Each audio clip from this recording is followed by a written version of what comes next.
Hi everyone, and welcome to episode 141 of the Talk is Cheap show. As you can see, there's no Curtis here with me today. Where him there? Who knows, man? Who knows? I think because we had you coming along, I run. Dipped out. Of course he did. I think he's ducking. I see you, Curtis. But no, man, Curtis couldn't make it. He's got some family commitments today. However, I did manage to pull out all the stops, and I've managed to secure the services of one of my favourite people.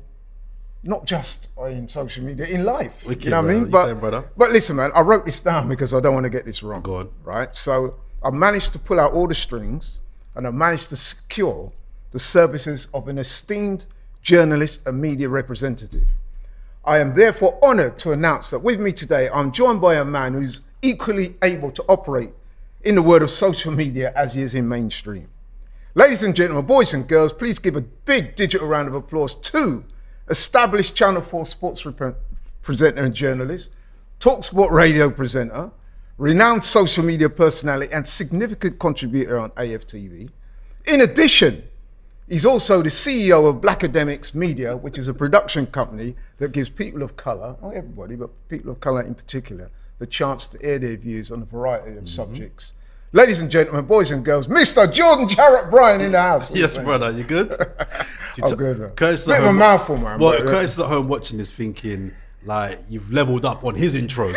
He's vexed now, you know what I mean? No, but you know what? I've actually toned those down. Have you? Yeah, because you've run out of words. Because on every week, man. And all the regular viewers of Forever Arsenal, where I'm one of the four guys on that, they're watching this now thinking, oh, God, you brought him on this platform now as well. But you know, we're here, man. We're here. No, man, it's a pleasure to have you on, and I'm really looking forward to hearing your views on some of the things I've got lined up for you today. I really am, and I'm sure the viewers out there, they would have seen you on the show before. Those that have know that you always come with your own, you know what I mean, enlightened and world views, man. So it's a pleasure. But before we get into it, I just want to say before we kick off, shout out to Sid. Now, I met Sid the other day in Brent Cross. He's a big fan of the show. And he said he's going to be watching today. So hold tight, Sid. Yeah, man. So big up, Sid. And now let's get started with our what I like to call our news and notes part of the show. News and notes, for those of you who don't watch regular, is items that appear in the news before the show that I think are topical and are worth asking our esteemed pundits their views on it. This week, I've got something lined up for you. Aston Villa, they've sacked Steven Gerrard, as we all know by now, and his appointment is none other than Unai Emery, former Arsenal manager. So I wanted to know, first, what you thought of the Gerrard sacking, and secondly, what you think of Unai Emery being appointed to that job, because you remember he turned down the Newcastle job before. He did. So, yeah. On Gerrard, first of all, I mean, I did a couple of shows for another platform in Birmingham about 3-4 months back, and after the show was finished, I spoke to some of the Villa fans, because I've never been convinced about Steven Gerrard as a manager at Villa. I just haven't. You're not convinced easy though. I'm not. I think they did a good job in Scotland, but I thought the Villa job was maybe 2 levels higher than probably what he should have got. And some of the fans in Birmingham I spoke to after the show were saying to me, I was digging out Steven Gerrard and I was expected to get battered by the Villa fans, but they were saying to me, no, we agree. We're not having him either. And this was 3 months ago. This was this was a while ago. So really? Wow. Yeah, they weren't having him. So I think the writing was on the wall for him for a little while. I watched the Fulham game the other day, and people are talking about the red card, which was then rescinded, being the turning point of what happened then. It was 1-0 down, and if they hadn't had a player sent off. Listen, in the first half, they should have been 4 down. Fulham battered them in the first half. And when Fulham are battering you, you know you got a problem. So let's not pretend like the red card made a big difference. Also in Gerrard, people are kind of also saying, you need a bit more time. What happens to giving people time? And they also cite Mikel Arteta as the example of, you give a man time, let him ride out. By the way, I'm coming back to Arteta with you as well. let him ride out the bad period. And if you believe in him, he'll come good.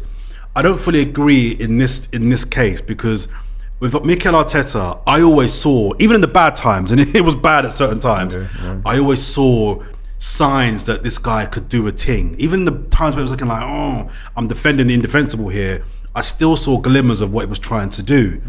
But Steven Gerrard at Villa, I never really saw what he was trying to do. I never saw a Steven Gerrard Aston Villa side. I didn't know what they were about.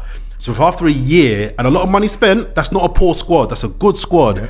If after a year I still don't know what you're about, I don't know. But what I'm keen to see now is where he goes, because Villa's historically a big club.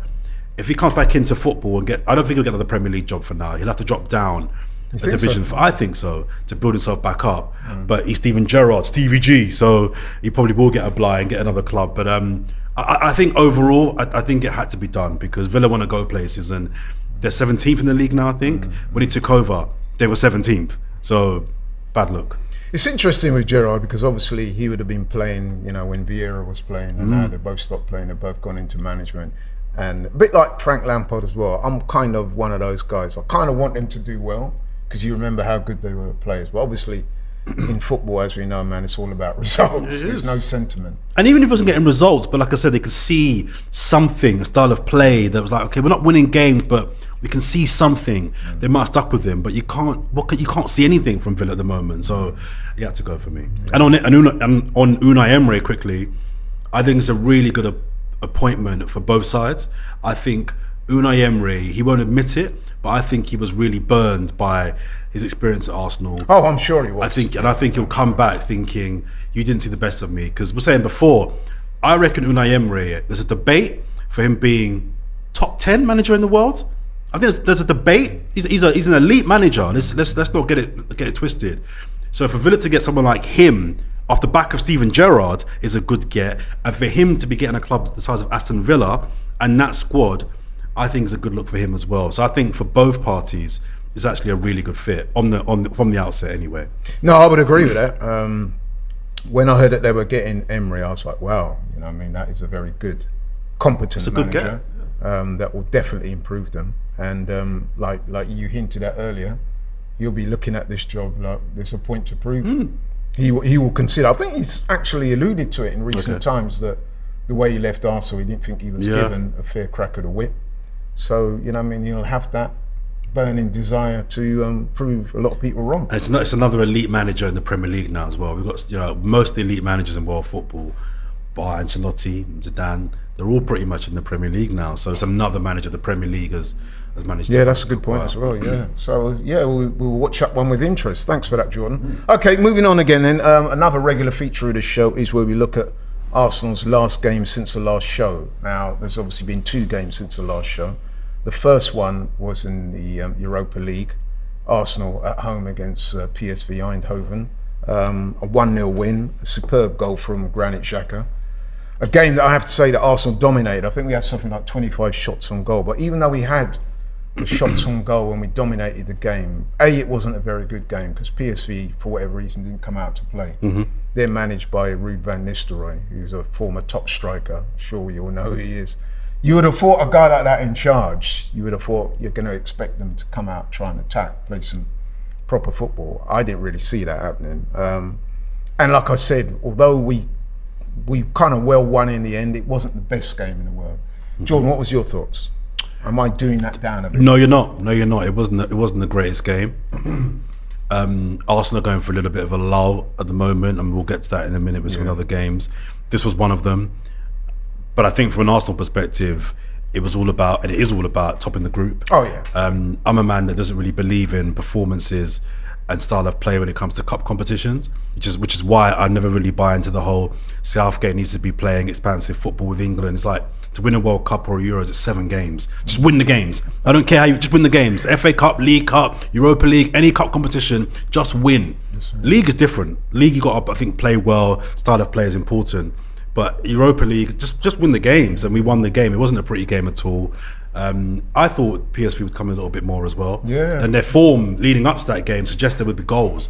So what you described about Van Nistelrooy as what you thought he would bring, that is how they normally play. Yeah. But in this match, they didn't for whatever reason. I was there. I was there at that game as well. Right. It was, okay. Well, you know more than most then. It was a decent atmosphere. But PSV, they kind of flirted, but there was no love making. Put it that way. You know what I mean? there was no conclusion. You know what I mean?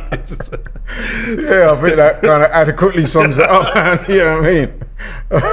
But anyway, okay. So that was that then. The good thing about that, of course, is that that was our 4th game Yes. in the competition. We won that, so now we've pretty much secured our spot. It's a point, for isn't the it? next 1 round. point from 2 games you need. Yeah, so we're pretty much through to the next round now, and with that, we avoid the two game playoff with somebody dropping down from the Champions League. No, So, I think we've got to finish top, I think. yeah, but we're well on the way. Yeah. We get the point. Yeah. yeah, We're not top so- yet, but I think we'll get the point we need. Yeah. Okay then. All right, moving on then. Arsenal's last game in the Premier League, away to Southampton, St Mary's ground, a ground that we've not excelled in at the past. No. We got beat there last year, and in fact we got beat there the year before in the FA Cup. So, over the years it's not been a happy hunting ground for us. But we were on form. We went there in high expectation, topping the league, 9 wins out of 10. I'm thinking, yeah, man, it'll be a difficult start. But once we break them down, we'll go on and win okay. fairly comfortably. That's what I was kind of, if not thinking, hoping before the game. And I must admit, we got off to a good start, made a bright start.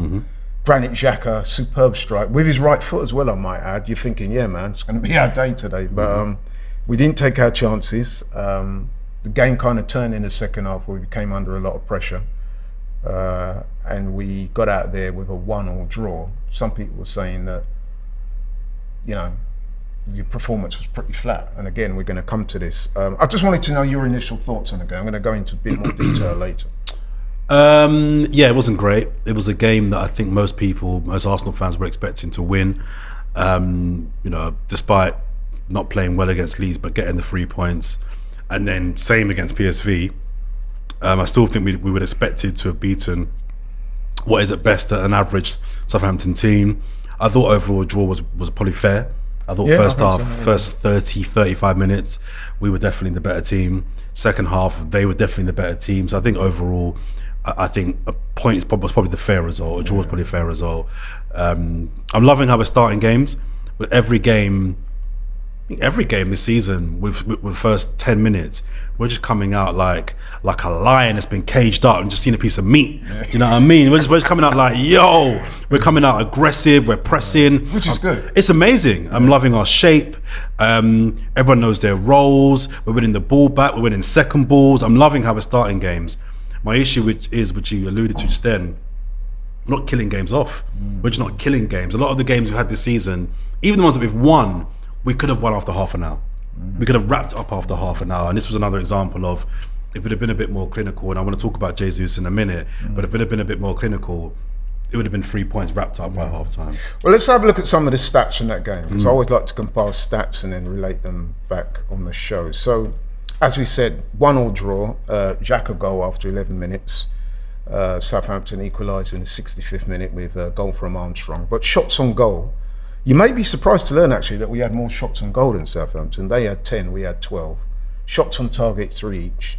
Possession, again, you may be a little bit surprised given how the second half played out, but Southampton overall had 40% possession, we had 60. Completed passes, Southampton 358 to our 541. And pass accuracy, Southampton 80% to our 86%. And then, as I alluded to earlier, in the game, there were quite a few controversial moments.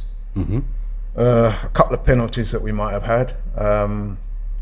Let's start by talking about the one on Jesus. What would you think on that? The challenge in the box there. I think it's probably a penalty, yes. And we discussed this yesterday on Forever Arsenal, and I mean, my big gripe, and I didn't get to go to the game because I had to work, but I check out some of the fan cams. I don't watch them all, but some of the man them like Premsy and Pips and Dan Potts and Sharoy, a few of them I look out for their fan cams. And you didn't watch my fan cam, no? I didn't see your one, but I knew I was going to see this week anyway. Right, so yeah. I don't. If the guys that I'm on, Because mine was different from this. But anyway, go on. I'm going to check yours out. Yeah, check my one out, man. Well, I can hear it. I can get a live version, but I didn't hear them all. But I was disappointed in the fan base, just crying and whining about the penalty and referees. The reason why I didn't go for any more of the fan cams is because every thumbnail had something to do with the referee, cheated, conspiracy, outrage. I'm just like, wow, crying all the time about referees. And me and Lee had it out on Forever Arsenal yesterday. It's like, I'm hearing Arsenal fans talking about conspiracy, referees are against us. No one's talking about the fact that the biggest the worst decision in recent weeks, in my decision, has gone in our favour. The handball against Gabriel against Liverpool, I to this day still don't understand how that wasn't given.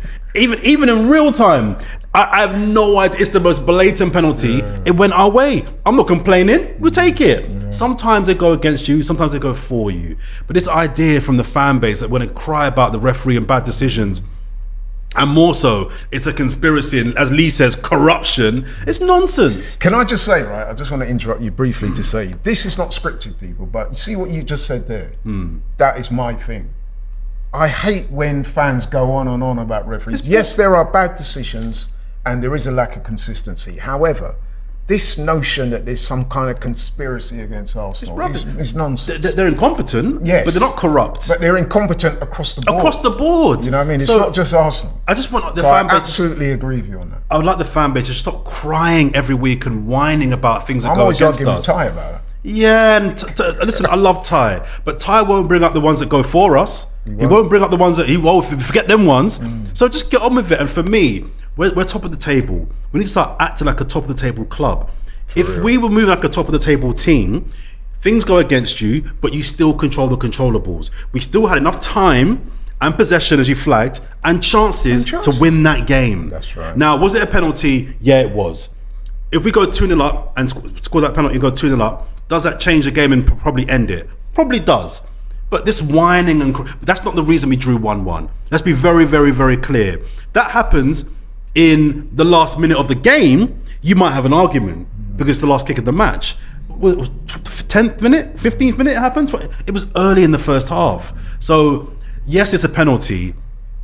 But it's constant crying from Arsenal fan base. It's so boring. And What about the Saka one? So I think I was more vexed about the Saka yellow card and the left back from Southampton, the Brazilian guy who nutted our guy. The MMA fight. Yeah. See,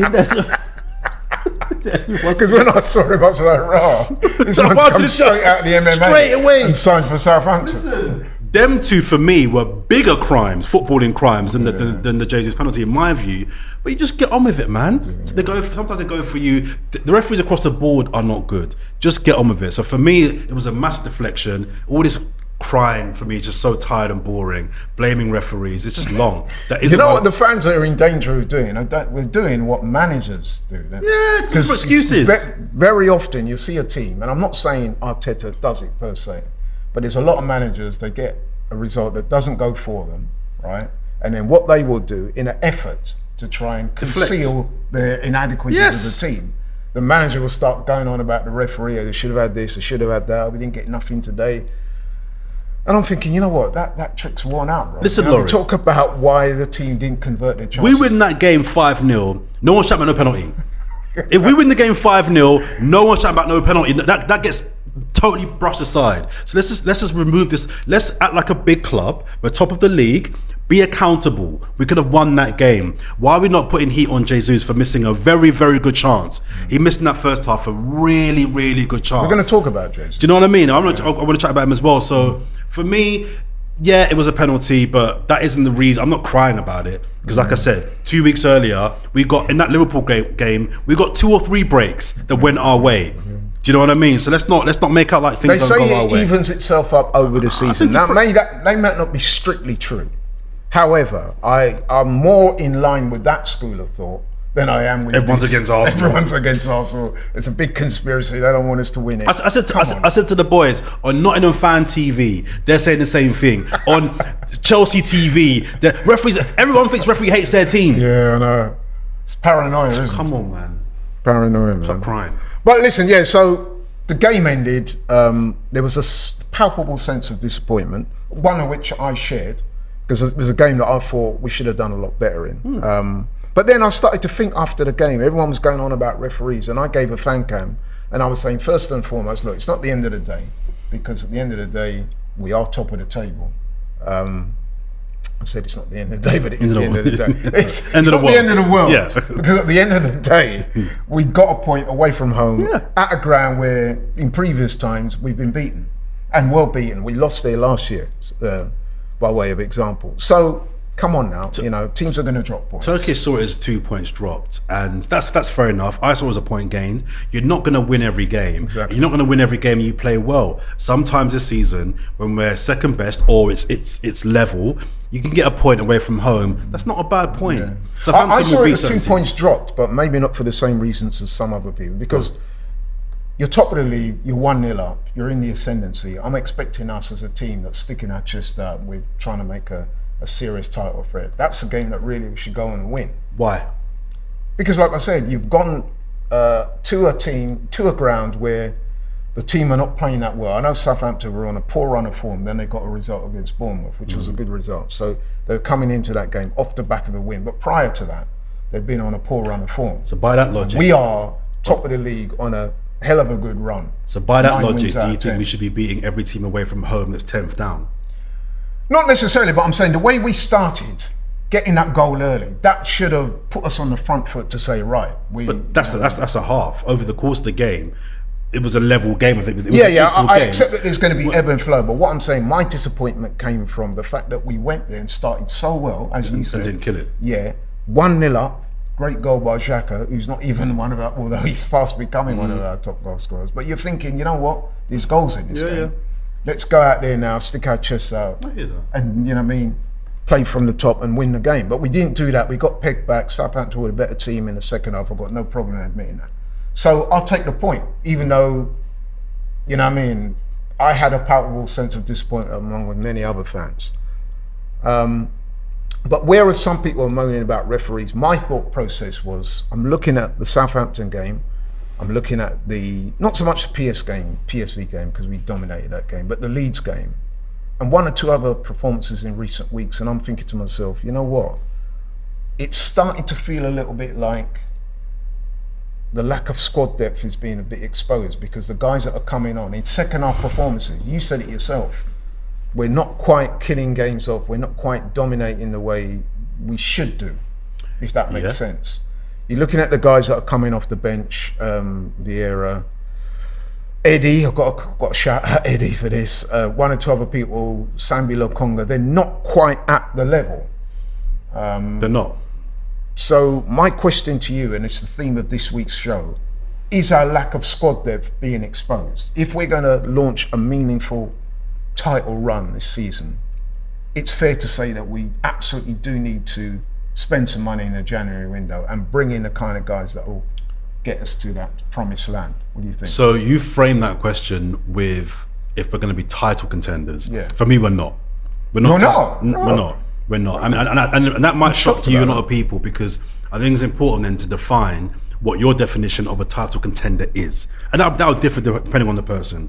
My definition of a title contender is. Let me just say mine. My definition of a title contender. I'm not saying we're going to win it, but I'm saying we're top of the league. Yep. We've got a very good record, winning most of our games.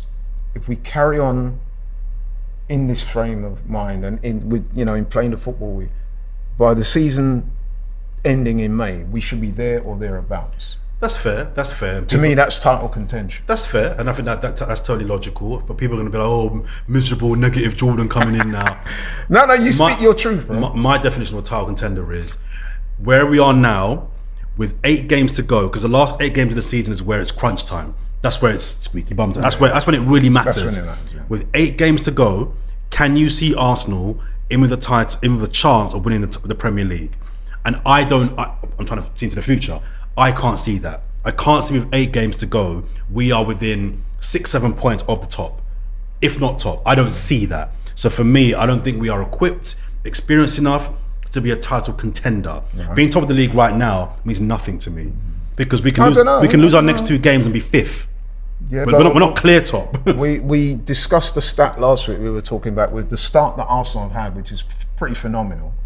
I think they were saying most of those teams that have had a start like that have actually gone on to win the This title. is true, but they've also had squads and managers that have got title contending / winning experience, which we don't have any of those 2 things.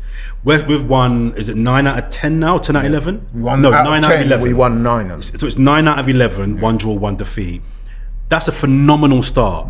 With this squad and with this manager, is that sustainable? Well, I guess that's to win 8 out of I don't know, my potential was at 80, it's about 80%, my maths are not really good. To win 80% of your games over the course of a season, that is very, very, that's Man City levels. That means you're going to put up somewhere near 95, 100 points. I don't see that happening with Arsenal this year. So for me, we're not title contenders because I don't see us in the long run being there when it matters. Now, so with my definition in mind, the squad depth, I think, will hurt us and experience in terms of being title contenders. Will it hurt us being top 4 contenders?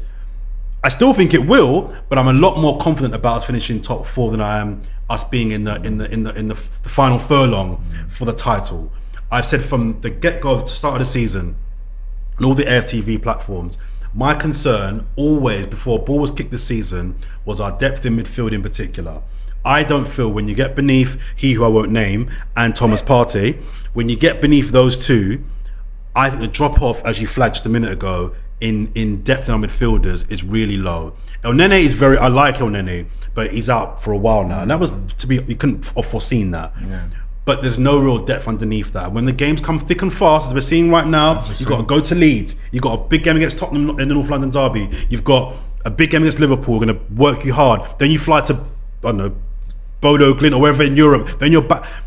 When you're tested every 3 days, that squad gets worn down. We're grinding results out at the moment, and I hope we can grind it out to the World Cup. But that is my concern. So in answer to your question, I don't think we have the squad to win the title or compete for it, no. But do we have the squad to compete for top 4? 100%. But I still feel we need backup in January. I'm still trying to get a couple of players in. No, I do agree with you. But here's a point that I want to raise to you, and it's based around this whole thing: possession being 9/10 of the lot. So at the moment, we are a couple of points clear in the title. We are on top of the league at the moment. City are, chasing us. They're breathing down our necks. However, I think it's fair to say that points will be dropped. Even City are going to drop points. They've dropped a couple already. So what I'm saying is we need to maintain our positive mindset. Totally. Go in each game trying to win it. And you just don't know how things are going to play out, man. I mean, City, some of those intangibles you talked about, going every week to different places, then you've got on top of the injuries. I mean, Haaland at the moment is phenomenal, but what if he gets an injury? Not that I'm wishing that. They've won 2 titles without a striker. So they have. They've 2 titles without a striker, so I think they'll be all right. But the difference being this season, I would say they're quite dependent on. They've almost become dependent on him now for goals. Yeah. What if he goes for an injury or loss of form? And again, I'm not wishing injury on any player. No. But it's something that could happen, even to Man City. It could, but there's still enough goals in that front line, even without Haaland. There is. That they are, worst case, going to put up a title challenge, if not win the league. I mean, I don't think we're tops. We should move like a top team, but I don't think we should be really looking too much at them. I think the one saving grace from the weekend was that all of our real rivals also dropped points. United dropped points, Chelsea dropped points, Liverpool lost, Spurs lost. Yeah. So I think if we can keep an eye on those 4 or 5 clubs, I think we'll be okay. City are not really. City they can have Grealish out for the whole season. They can have Bernardo, and I don't think it'll affect them that badly. The one anomaly might be the World Cup. Depending on how players return after the World Cup, could be really what defines how people pick up in the second half of the season. You might have players that are going to go to the latter part of the World Cup, and they might win the World Cup. Do they come back on good form but knackered? Some may get knocked out in the knockout groups. They get back. So I think the World Cup's going to really affect the latter part of the season. But no, but that's going to affect City as well. It will, but I think it will affect them less because they're so deep in squad. If they do have a Grealish out for the season, or I mean, for Haaland's not even going to the World Cup. So Haaland, if the one person that you probably think won't get injured, it's probably gonna be him because he'll have a month to kind Mind you, Odegaard's not going either. That's true. That is true. But we haven't got a real replacement for Odegaard, but they've got a replacement for Bernardo Silva, all their players. So I think our squad depth is slightly concerning. And we've seen the last 2 or 3 games that when you bring, I thought that Eddie Nketiah and Vieira on Sunday were atrocious. Wow. I thought they were stronger than me. I was going to say that they lacked any meaningful impact. They were awful. It's the first time I've used that word of any Arsenal player this season. No, you should speak your mind more often. I really should. I shouldn't hold back. I should start being honest. I thought they were absolutely I think the problem with you is, mate, you don't let your true feelings. I'm too subtle. I'm too shy. You're too introvert. I thought they were really, really bad. Fabio Vieira gave the ball away 3 or 4 times, gave away 2 free kicks. Nketiah, and this is my slight concern about backup for Jesus. Lots of energy, but he didn't do anything. He didn't do anything. And at that time where 70 minutes in, and we need someone to come off the bench and make a difference to win that game for us, when everyone's tiring and you're fresh, they were so bad. They were so Hold on bad. one second. I just want to read out this super chat. Go for it. Then I Sorry. want to ask you something. Right, Zacharias has said, thanks for the super chat, by the way, bro. He said, it's not just Arsenal's squad problem. I think it's another problem that the team is made up of average players. Wow. We still need a quality player, not an average player. Jesus. But yeah, you mentioned Eddie there, and I kind of agree with you, although, I think maybe... I think in previous games, even when he's not scored, he's looked lively, he's looked dangerous, he's created chances, and he's given defences who are tiring a problem. I just thought on Sunday, I thought he was awful. I thought he was really, really bad, Laurie. I was like, what are you doing? He didn't do anything. He didn't do anything. And for a player to come on who's tasked with making an impact, he might as well just kept on whether Martinelli, whether he took off, because he was really bad. It was disappointing, that was, because obviously in previous statements, Arteta has backed Eddie, and they backed him to the tune of, what is it, how many $100,000 a week is he getting? And we're not quite seeing it, to be honest, at the moment. No, and my concern with Jesus is...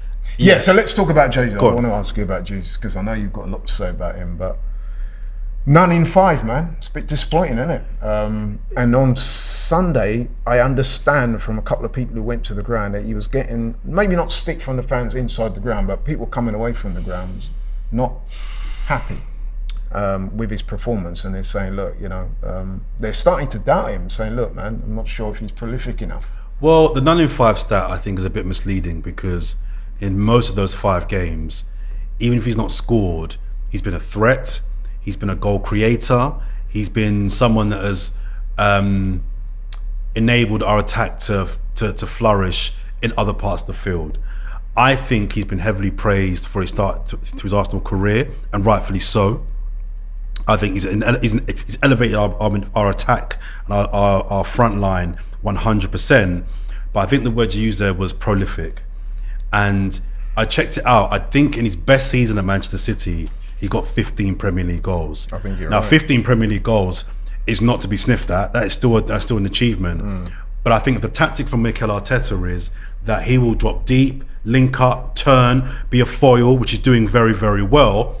But he may not get 30 goals, he may get 12 to 15, but we're going to get 10 from Odegaard, we're going to get 12 from Saka, we're going to get 12 from... Then that's fine, I'm not necessarily angry with that. We're getting some from Granit Xhaka.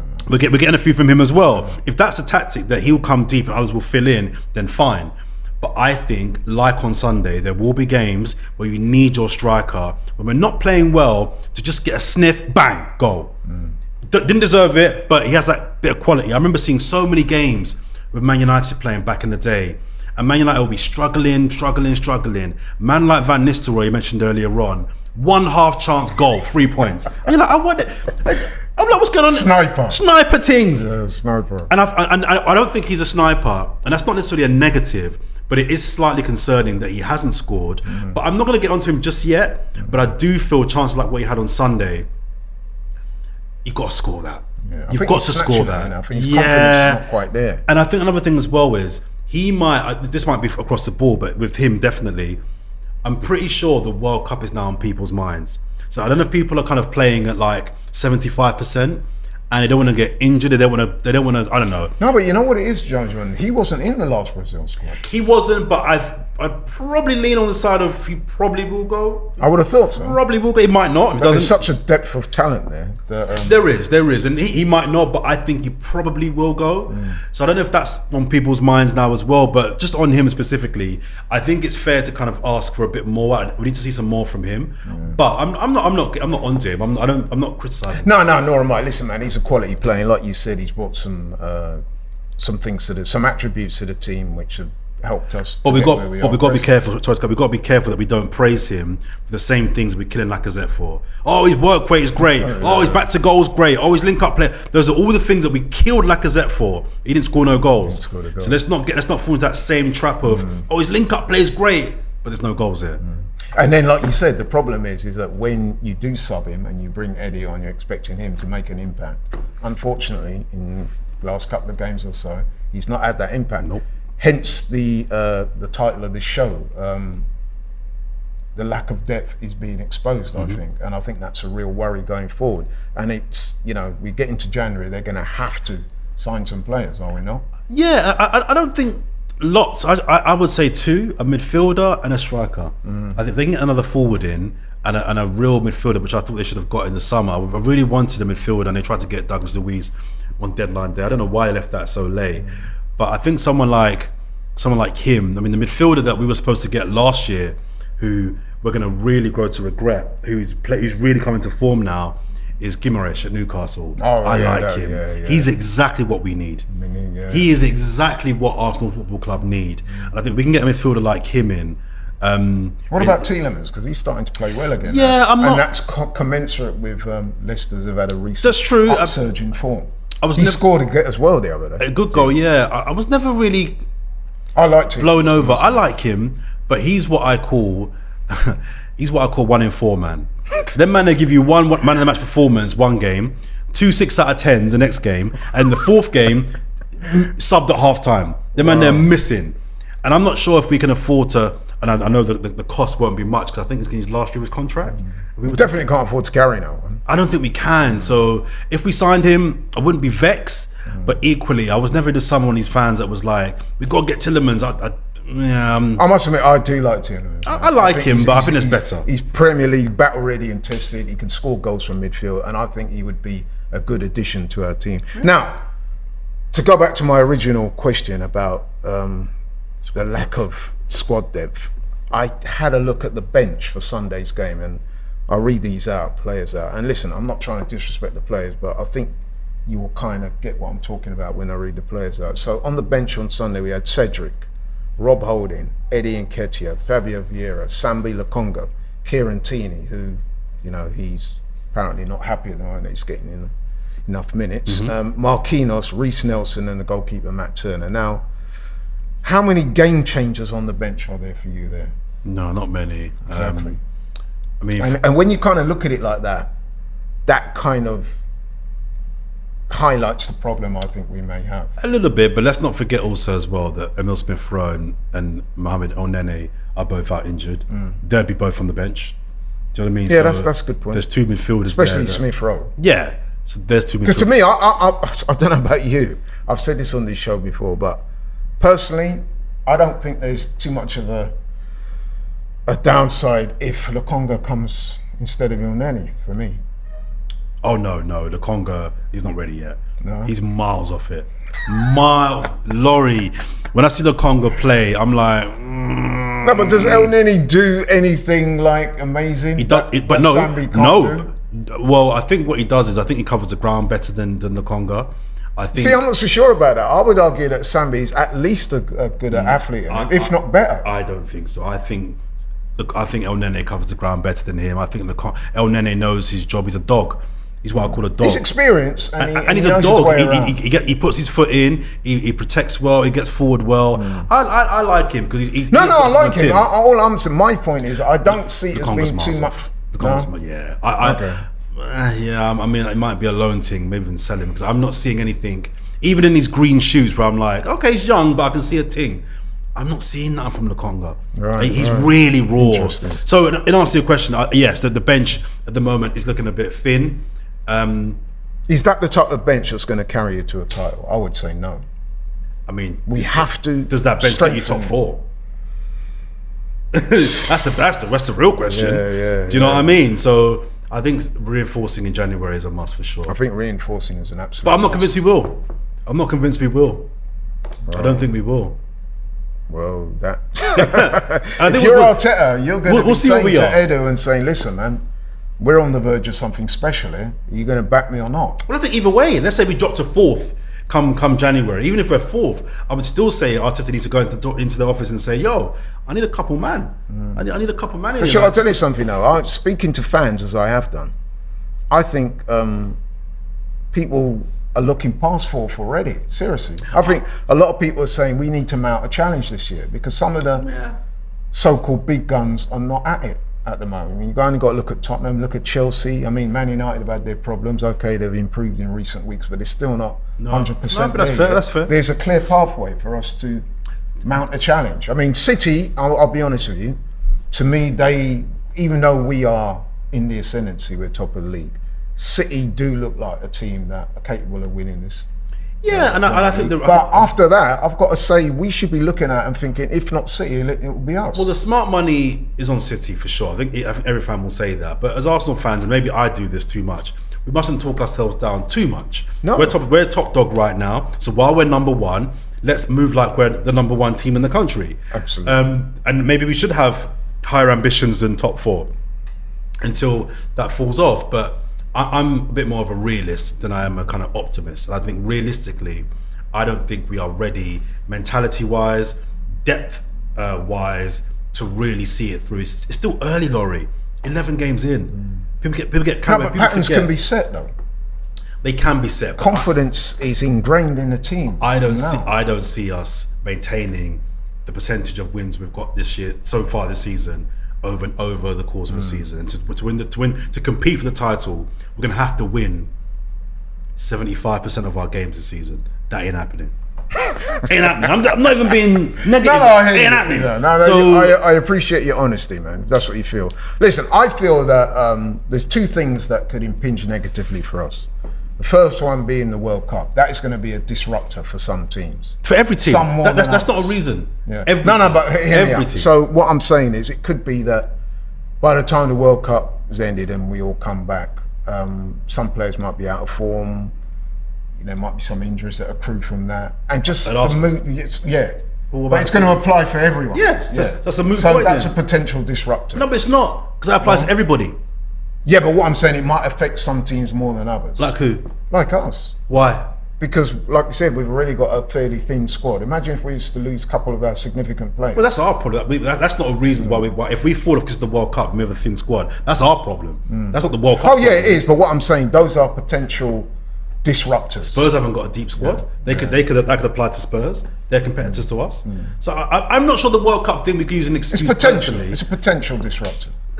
The other thing is the January transfer window. The January transfer window is a very important part of the season because it offers not just Arsenal, every team in the league, a chance to strengthen your side, get rid of some dead wood, and then you come again. And if you don't do that, I mean, the Premier League, it's a marathon, not a sprint. And at the moment, we are in a good position. So we have got to use that January window and do well in that window to enhance the team and for that second push. But again, January to May.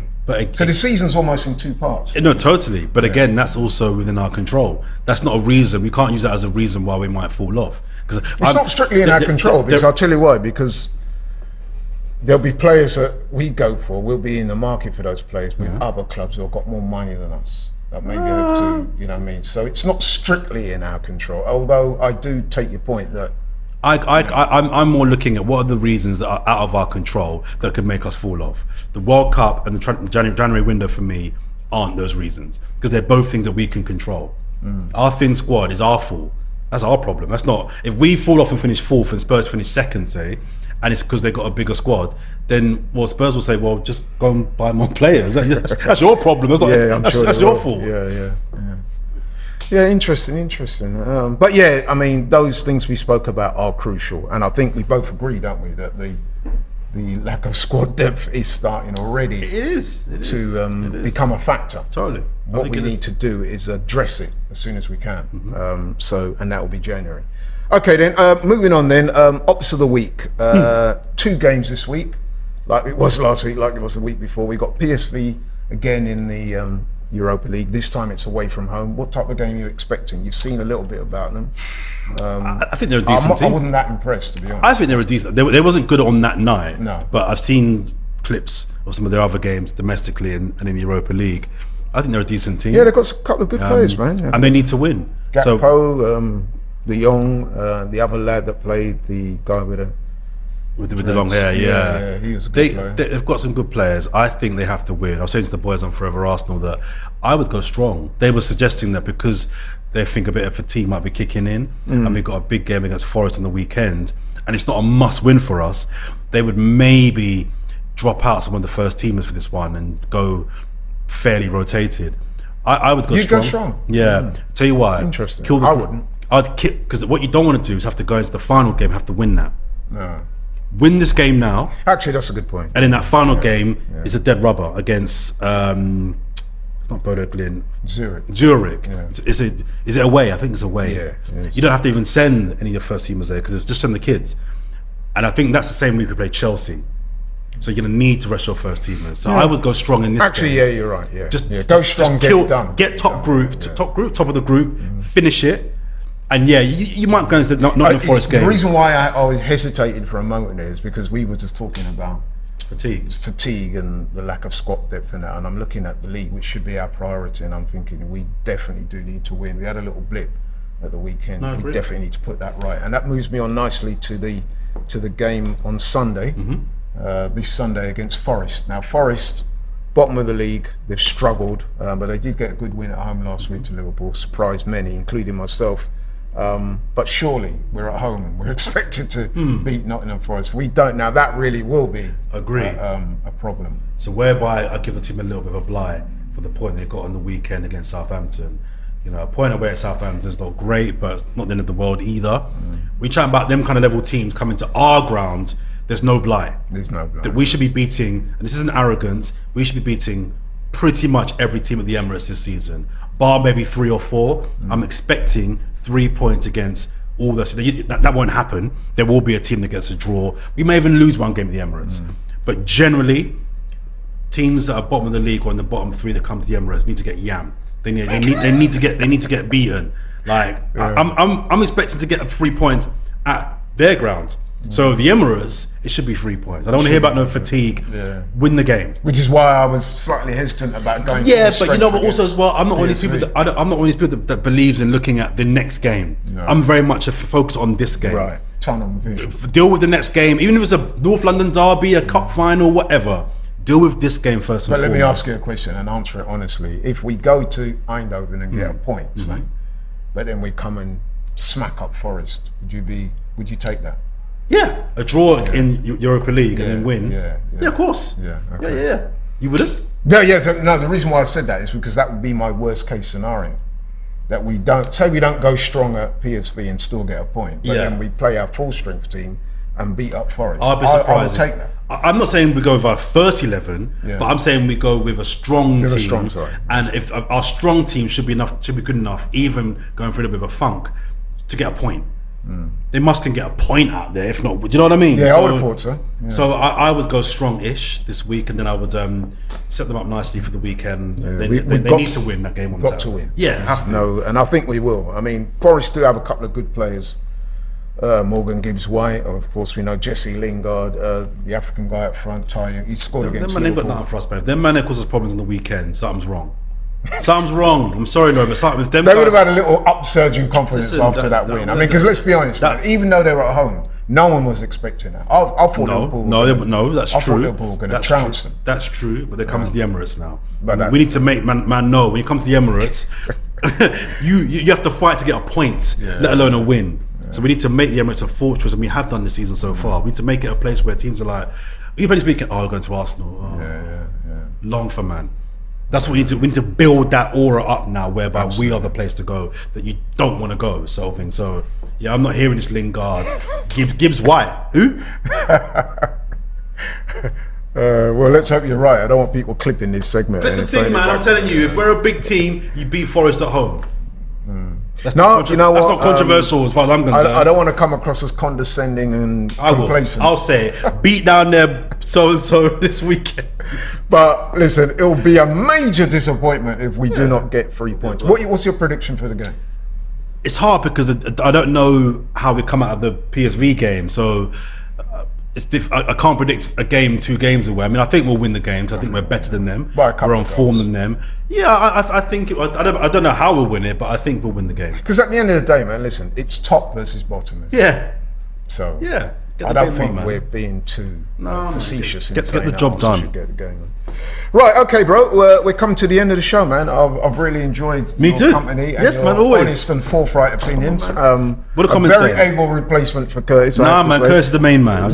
We miss Curtis, man. But I mean, you've come in and you've done a good job. Listen, it could be argued that we're bringing in men off the bench that are of equal, whereas Arsenal are not able to do that. Amadi and Ketia. I'm the reverse. I'm saying that our squad depth is very good. Arsenal wish they could have our squad depth on this show. But listen, man, thanks very much. Thanks you guys for watching. Keep watching, keep supporting.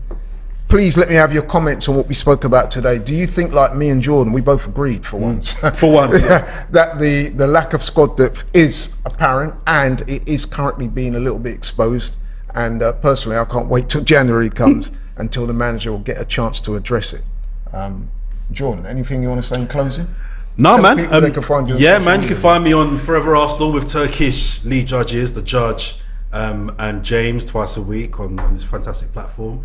Check out my platform, Blackademic, blackademic.com. You're doing enough good work on it. Some cultural things on there, man. I'm on TalkSport every now and again and Channel 4 News. Enjoy that as well. Enjoy that, man. Keep up the good work. I'm on Instagram, Jordan Jarrett Bryan. Check me out there, Twitter _Jordan J Bryan. There you go. You've heard it here. You've heard us talk about Arsenal and what they're going through at the moment. Let us know what you guys think. See you next week.